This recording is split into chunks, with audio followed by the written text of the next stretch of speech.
राहिलेलो आहे। आमची प्रमुख मागणी मराठा आणि कुणबी एक आहे, हा अध्यादेश हा ज्या आम्हाला मंजुरीसहित अंमलबजावणी पाहिजे, त्याशिवाय आम्ही मुंबई सोडणार नाही हे सरकारनं लक्षात घेणं गरजेचं। त्यानंतर हैदराबादचं गॅझेटियर हे आम्हाला लागू केलेलं पाहिजे अंमलबजावणीसह। त्याच्यावरती अभ्यास चालला आहे, ऐकून घेणार नाहीत, खोटी माहिती आम्ही ऐकून घेणार नाहीत।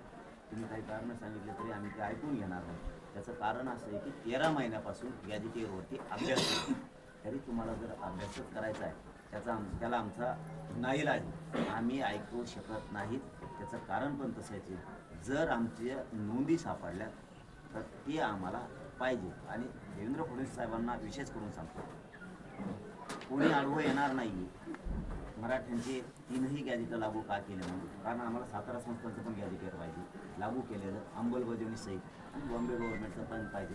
औंध संस्थांकडे तर हजारो वर्षाच्या नोंदी आहेत, त्याच्या सहित ह्या सगळ्यांची अंमलबजावणी आणि लागू केलेलं आम्हाला पाहिजे, त्याशिवाय आम्ही हटणार नाही। त्याचं कारण देवेंद्र फडणवीस साहेबांना सांगतो, विशेष करून कुठलाही ओबीसीचा विरोध करण्याचा संबंध नाही। जर आमच्या सरकारी नोंदी आहेत तर विरोध कोणाचा होऊ शकत नाही, आणि झाला तर तुम्ही त्याचा विचार करू नये। कारण आमचा जर जमिनीचा 7/12 सापडला म्हणल्याच्या नंतर जमीन आम्हाला देणं तुमची जबाबदारी।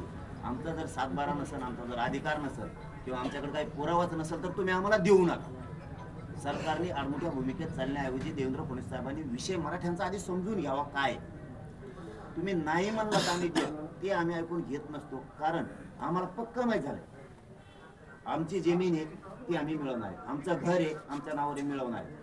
तुम्ही आम्हाला भाड्याचं घर देऊ नका, आमचं हक्काचं घर आहे ते द्या। भाड्याचं घरावर आम्हाला कधी उचकून देईल, म्हणजे 10% आरक्षण कधीही जाऊ शकतं, आमच्या हक्काचं सोडून तुम्ही ते का देता?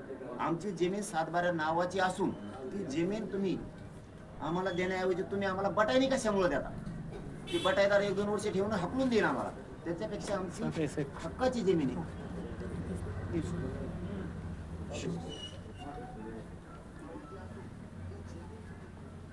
आमच्या हक्काची जमीन आहे ती द्यायची सोडून तुम्ही आम्हाला बटाई का देता? आम्ही जमीन कसू आणि मोठे होऊ।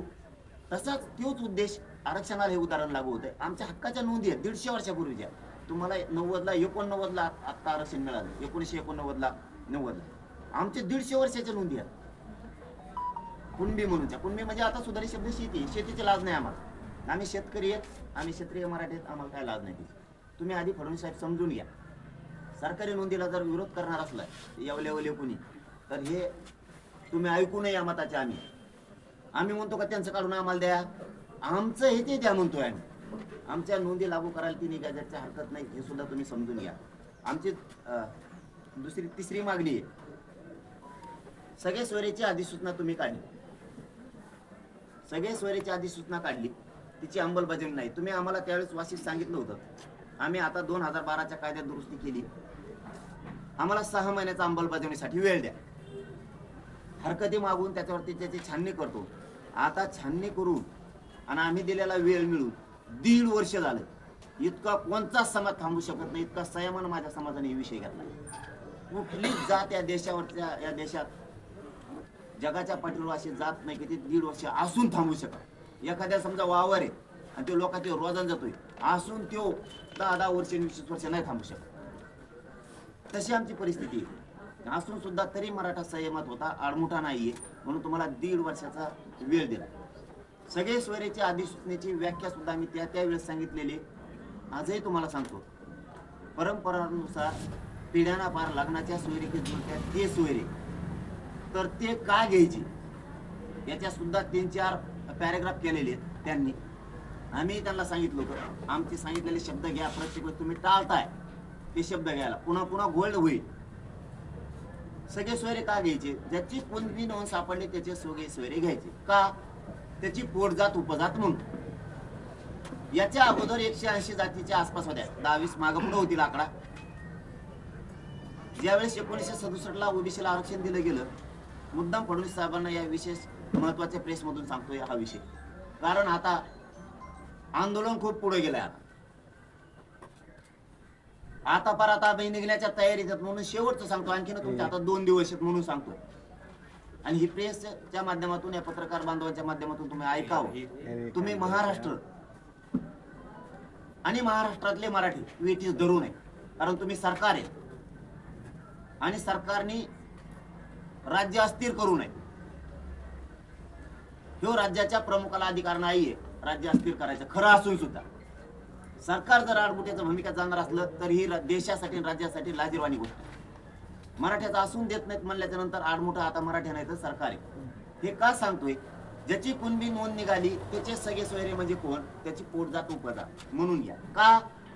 याच्या अगोदर ज्यावेळेस 1967ला 180 जाती होत्या, त्यावेळेस ज्या जाती होत्या ओबीसीच्या घातलेल्या त्यांचे सगळे सोयरे तुम्ही आरक्षणात घेतलेले.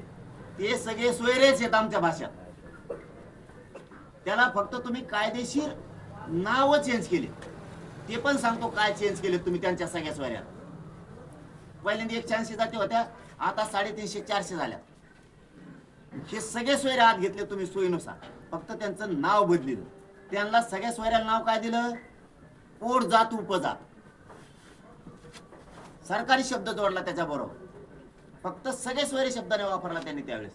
पोट जात उपजात म्हणले ज्याचे ओबीसी जात आरक्षणात घेतली, उदाहरणार्थ माळी समाज, उदाहरणार्थ परत एका जातीवर नाही बोलत, एक घेतली, 5-7 जाती आहेत म्हणले घाला सोयरे आपले सगळे त्याच्यात. सोयरे घालता येत नाहीत ना, मग का? पोट जात उपजात म्हणा ना, तत्सम जात म्हणा, टाका घालून. झाल्या 350-400 जाती. तसं ज्याची कुणबी नोंद सापडली, मराठीचे पोट जात कुणबी होत नाही का फडणवीस साहेब? आमचे सगळे सोयरे, कारण त्या कुणबीचा आमचा व्यवसाय एकच आहे. कुणबी म्हणजे शेतकरी, त्याचा व्यवसाय शेती, आमचा व्यवसाय शेती.